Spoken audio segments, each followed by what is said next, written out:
아닥사스다 왕 제20년 니산월에 왕 앞에 포도주가 있기로 내가 그 포도주를 왕에게 드렸는데 이전에는 내가 왕 앞에서 수심이 없었더니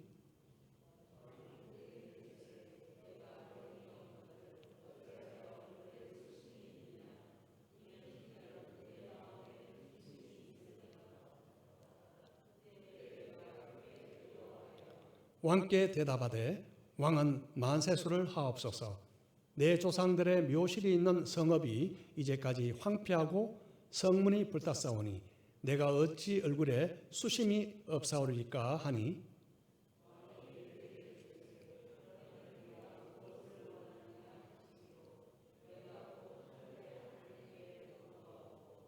왕에게 아뢰되 왕이 만일 좋게 여기시고 종이 왕의 목전에서 은혜를 얻었사오면 나를 유다 땅 나의 조상들의 묘실이 있는 성읍에 보내어 그 성을 건축하게 하옵소서 하였는데 그때 왕후도 왕 곁에 앉아 있었더라. 아멘. 잠시 기도 드리시겠습니다. 오늘도 느헤미야의 기도의 삶을 다시 돌아보고자 합니다.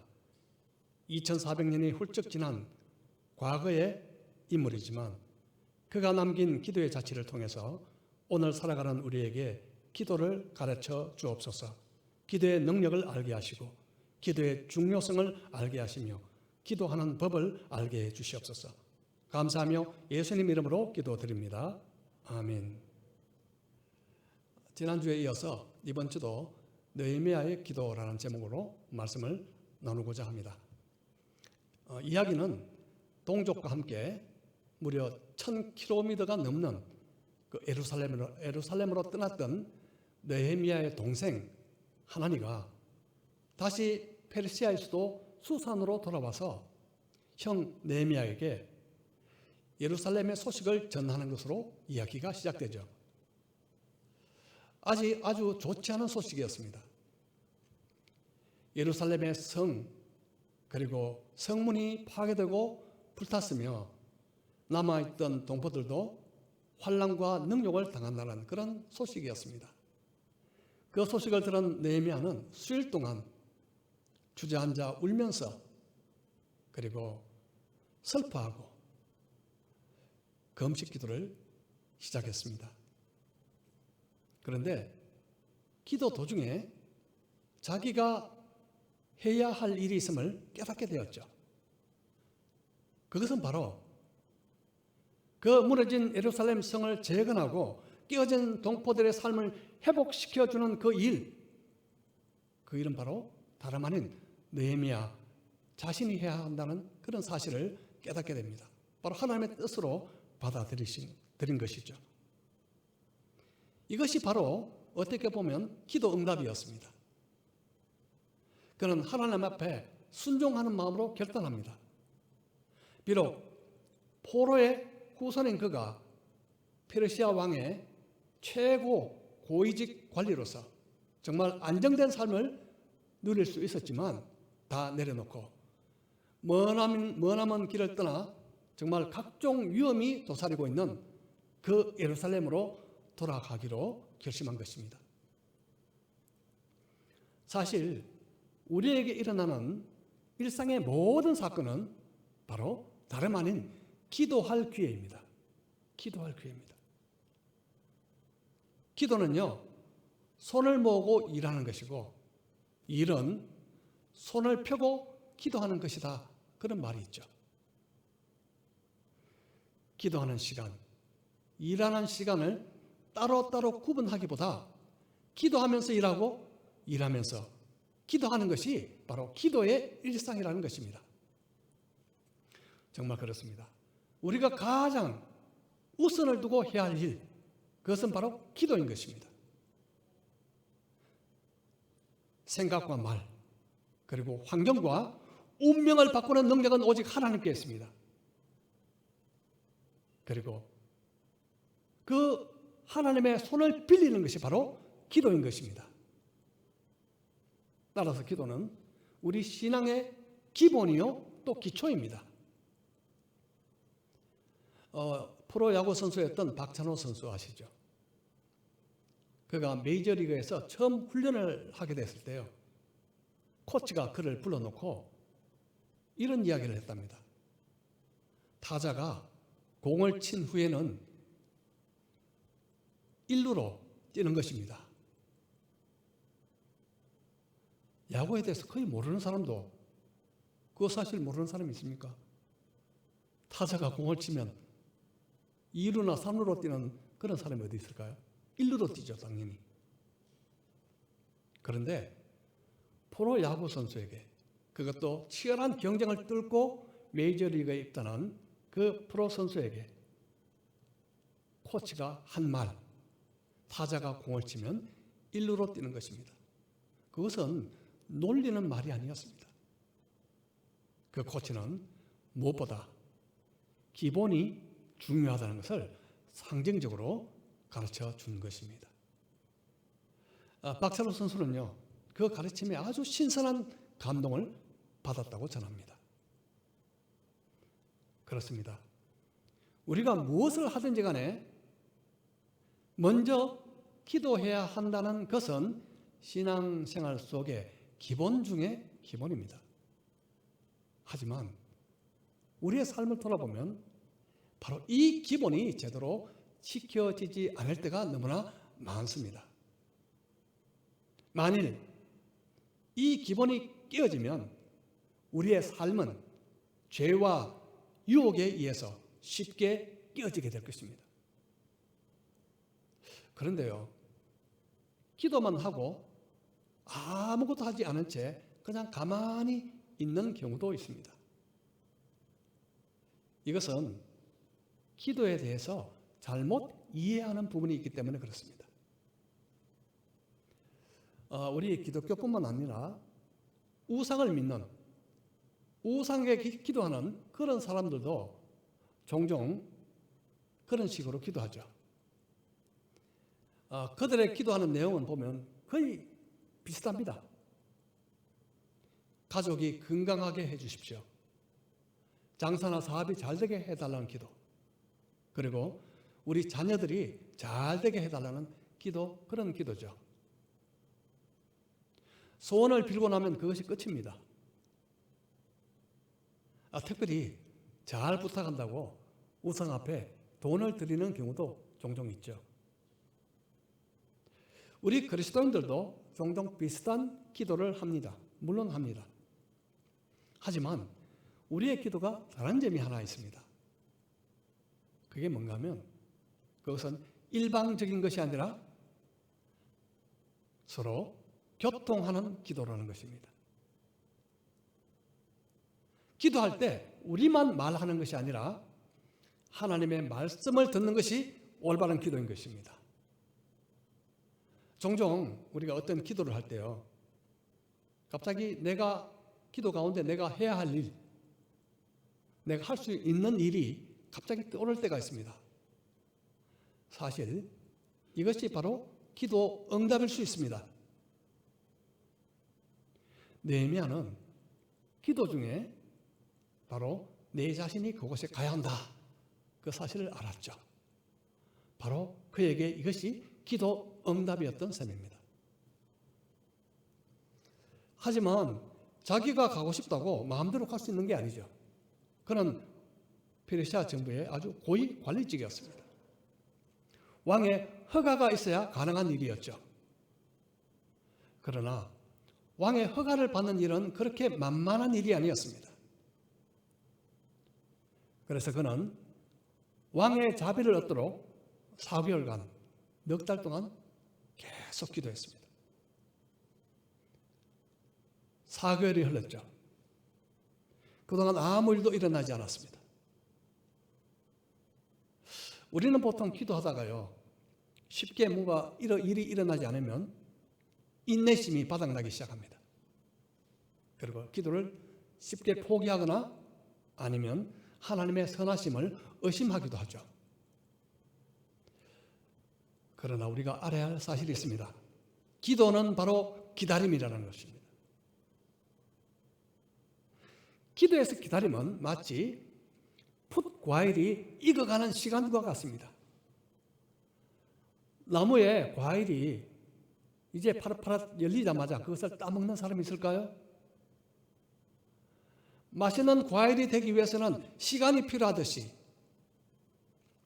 응답이란 열매를 따기까지는 기도에도 기다림이 필요한 것입니다.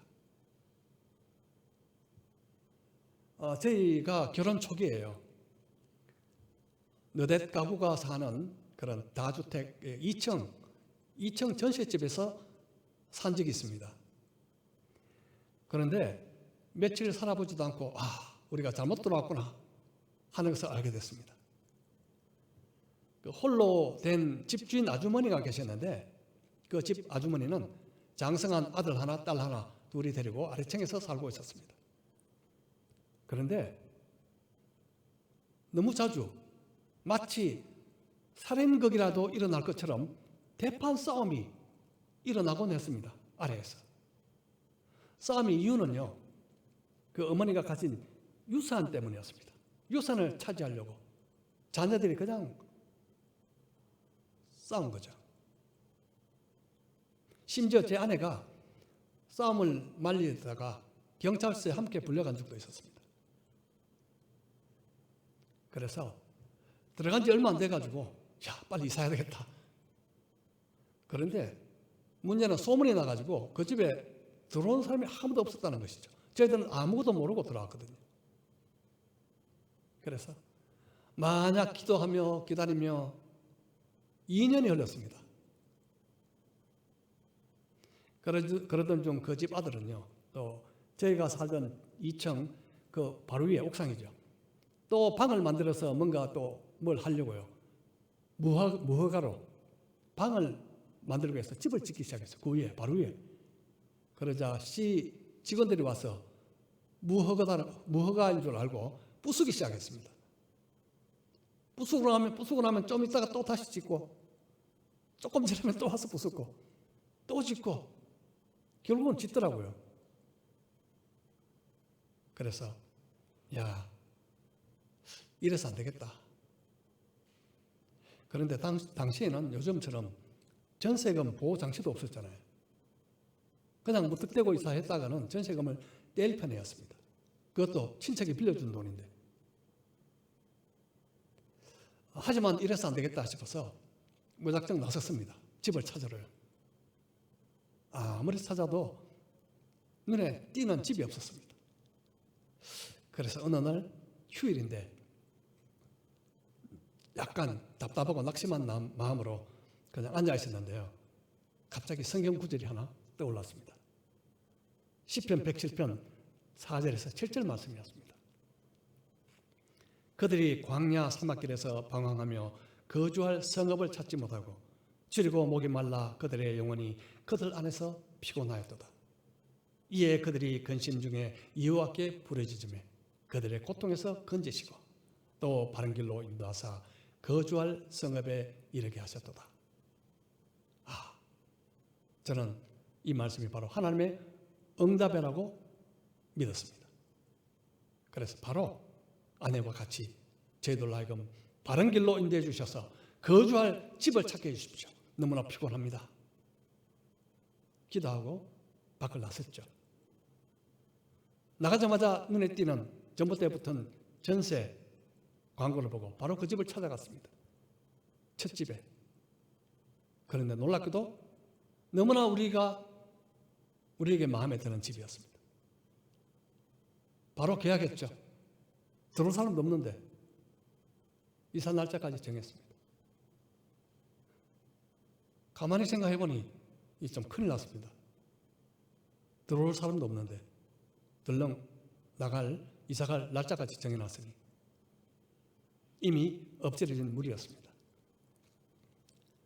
정말 집주인을 생각하니 자칫하면 전세금도 돌려받지 못한 채 이것도 아니고 저것도 아니고 그냥 난처한 상황에 빠질 것 같았습니다. 그런데 놀랍게도 이사할 날짜 바로 전에 저희가 전세로 살던 그 주인집이 팔렸다는 소식을 제가 언뜻 들었습니다. 주인이 저희한테 이야기해 줄 리가 없죠. 언뜻 들었습니다, 제가. 그래서 바로 집을 산 주인을 알아서 제가 찾아갔습니다.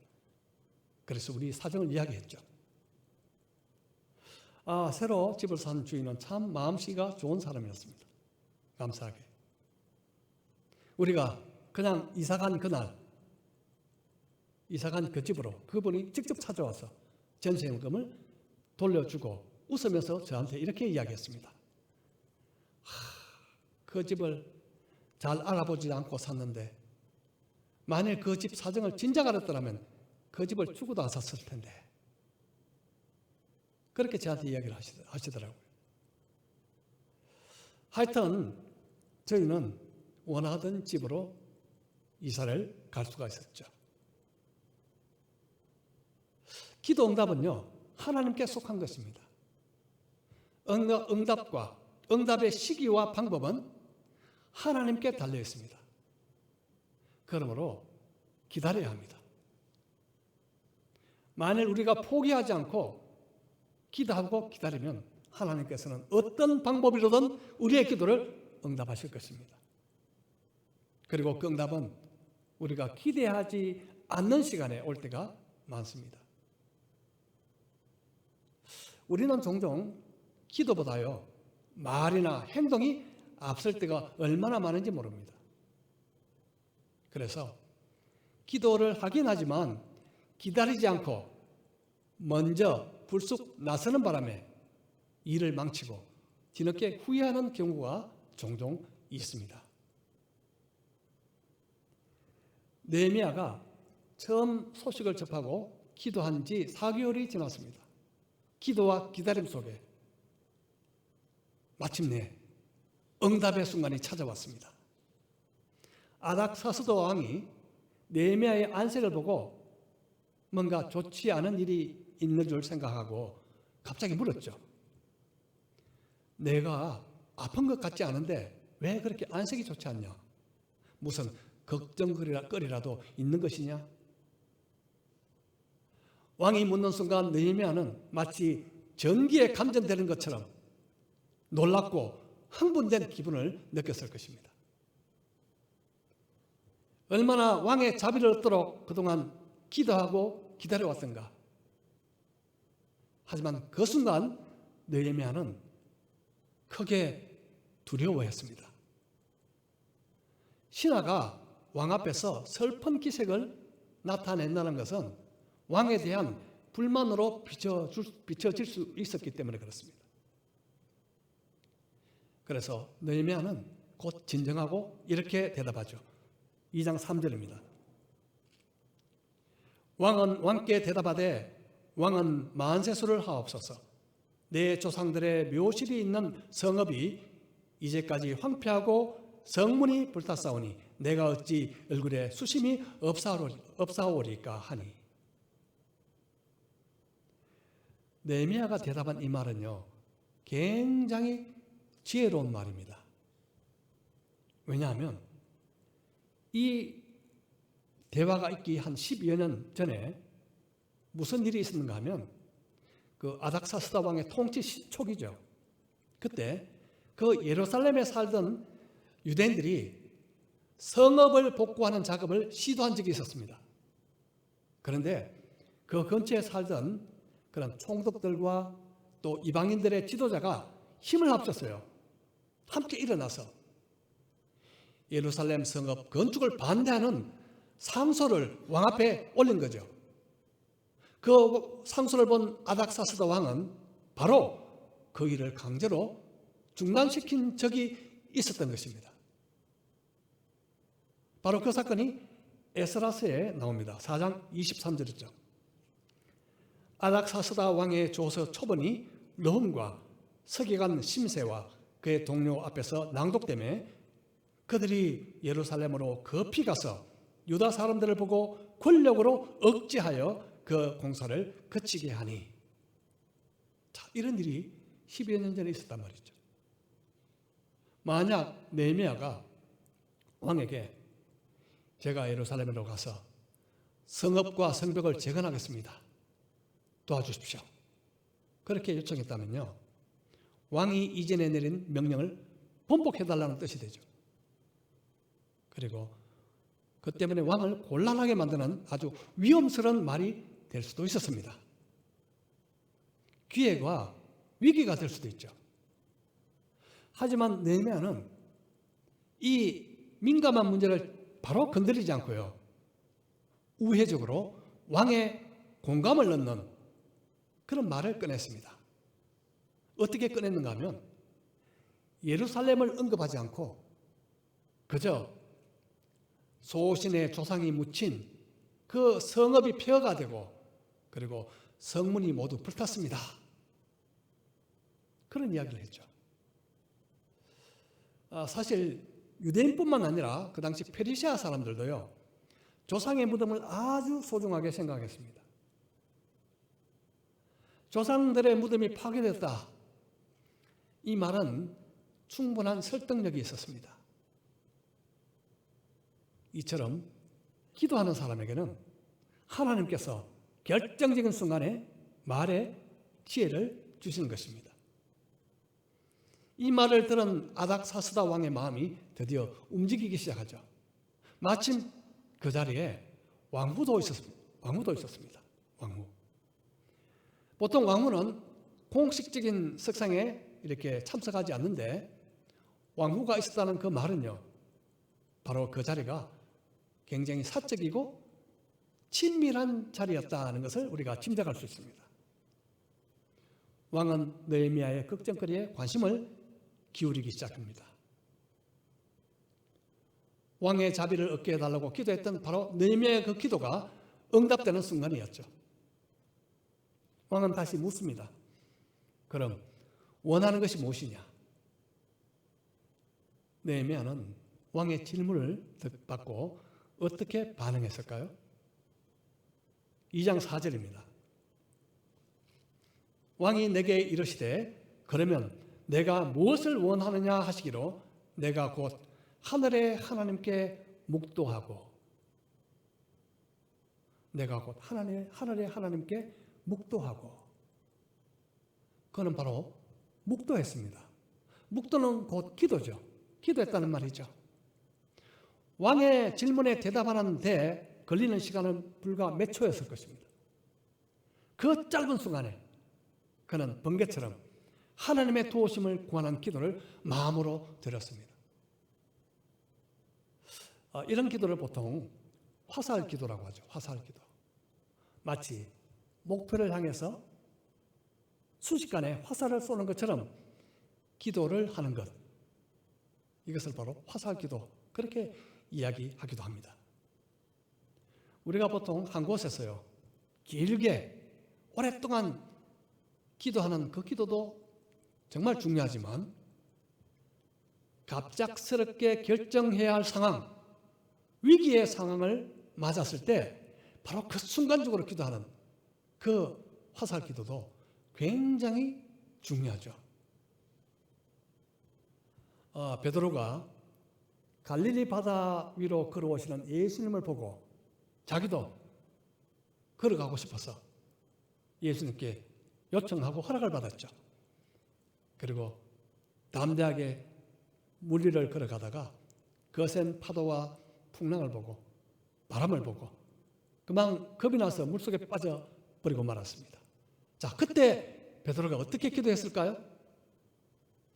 침착하게 마음을 가라앉히고 기도했을까요? 그럴 시간이 없었습니다. 그는 단지 이렇게 기도합니다. 다급하게, 짧게, 주여 나를 구원하소서. 주여 나를 구원하소서. 주님은 즉시 손을 내밀어 그를 건져주셨죠. 우리가 겪는 위기 상황뿐만 아니라요, 일상에서 잠깐 만나는 사람, 그리고 우연히 스치는 사람을 위해서도 우리는 화살 기도를 날릴 수가 있습니다. 얼마나 소중한 시간입니까? 그 짧은 시간, 남을 위해서 기도한다는 것이요. 그가 구원받기를 위해서 기도할 수도 있고요, 그를 축복해달라고 기도할 수도 있습니다.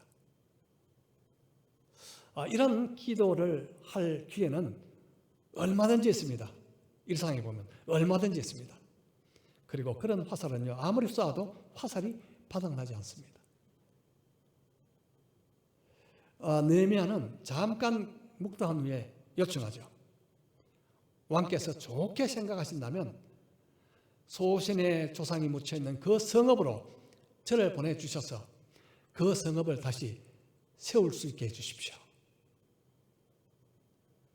느헤미야의 이 요청은요, 일시적인 휴가를 말한 것이 아니라 그의 직책, 술관원에서 총독의 업무를 바꿔달라는 그런 요청입니다.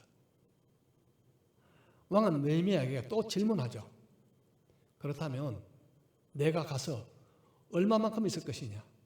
언제쯤 돌아올 것이냐? 느헤미야는 이때 망설임 없이 기한을 정합니다. 그리고 이 기회에 더 요청하죠. 한 가지를 더 요청하죠. 그것은 유다까지 무사히 통과할 수 있는 그런 특별 허가서, 그리고 자기가 살 집, 성읍을 건축하기 위한 목재를 요청하는 것입니다. 느헤미야 2장 7절 8절 말씀입니다. 내가 또 왕에게 아뢰되 왕이 만일 좋게 여기시거든 강 서쪽 총독들에게 내리시는 조서를 내게 주사 그들이 나를 용납하여 유다에 들어가기까지 통과하게 하시고 또 왕의 삼림 감독 아삽에게 조서를 내리사 그가 성문에 속한 영문의 문과 성곽과 내가 들어갈 집을 위하여 들보로 쓸 제목을 내게 주게 하옵소서 하며 네 하나님의 선한 손이 나를 도우심으로 왕이 허락하고. 느헤미야는 왕의 허락이 떨어진 바로 그때 망설이지 않고 조금도 망설이지 않고 추가 요청 사항을 하나하나 내놓았습니다. 그것이 순간적으로 머릿속에 떠오른 즉흥적인 발상이었을까요? 결코 아닙니다. 그의 대답 하나하나는 바로 오랜 기도의 삶에서 축적된 것이었습니다. 그는 기도하면서 예루살렘으로 떠나기로 결단했고 또 기도하면서 그곳에 가면 무엇을 할지 하나님이 주신 생각들을 정리했습니다. 그리고 그 생각에다 구체적인 계획을 입혔죠. 그래서 막상 응답의 기회가 왔을 때, 찾아왔을 때 그의 입에서 나온 대답은요, 망설임 없이 핵심적이고 간결했습니다. 상대방을 자극하지 않고 공감을 얻어냈습니다.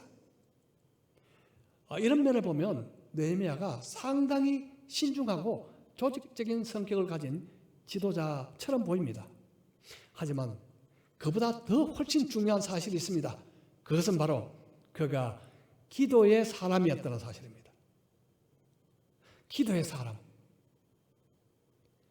진정한 기도는 기도하고 나서 어떻게 되겠지 하고 막연히 기다리는 것이 아니라 응답이 이루어졌을 때를 대비하여 어떻게 할지를 지혜롭게 준비하는 것입니다. 이것이 바로 기도 응답을 기다리는 믿음인 것입니다. 그는 이 믿음을 이렇게 분명하게 표현합니다. 내 하나님의 선한 손이 나를 도우셨다.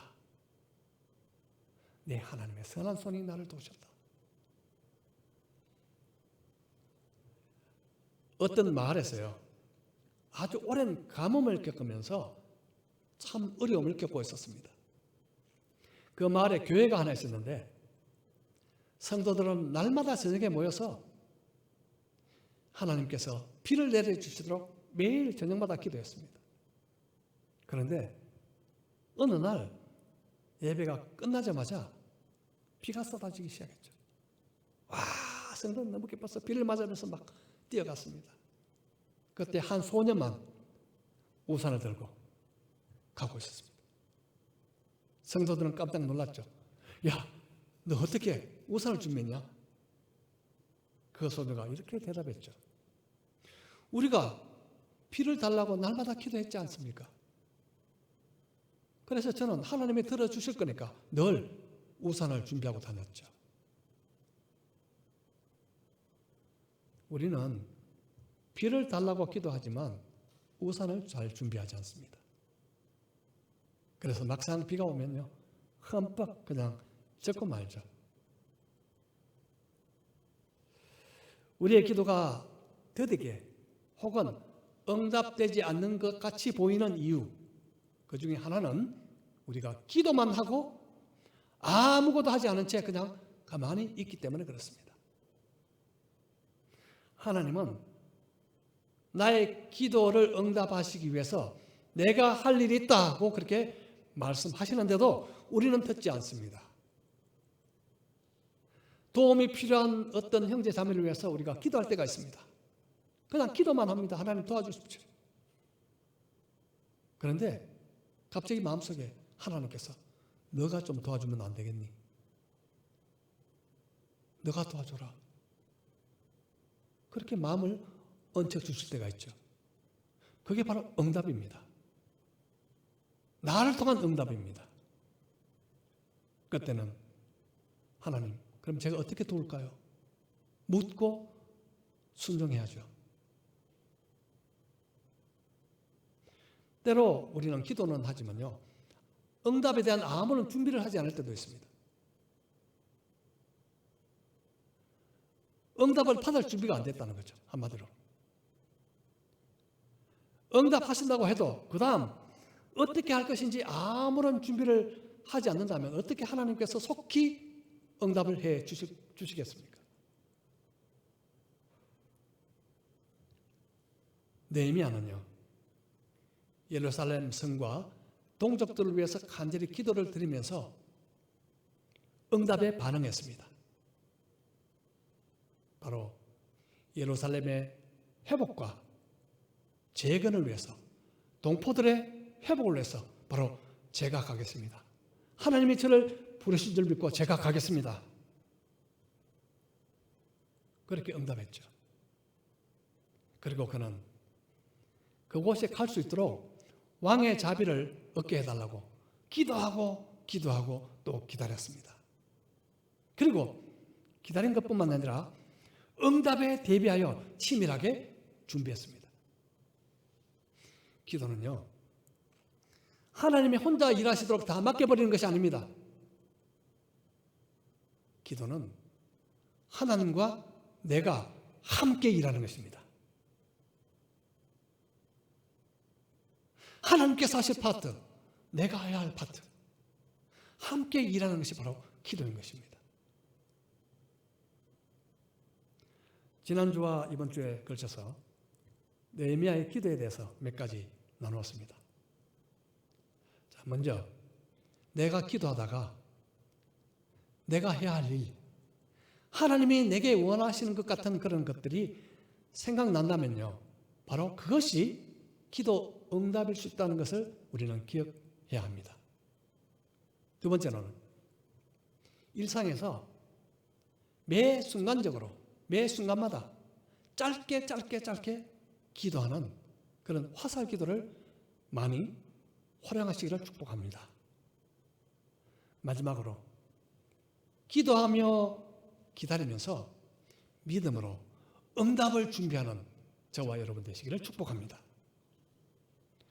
우리 모두 느헤미야의 기도를 한 걸음 한 걸음 따라서 배우고 우리가 실생활 속에서 기도함으로 말미암아 기도를 통해서 더 풍성한 하나님의 은혜를 경험하시기를 주님 이름으로 축복합니다. 우리 각자 들은 말씀으로 잠시 우리 기도 드리시겠습니다.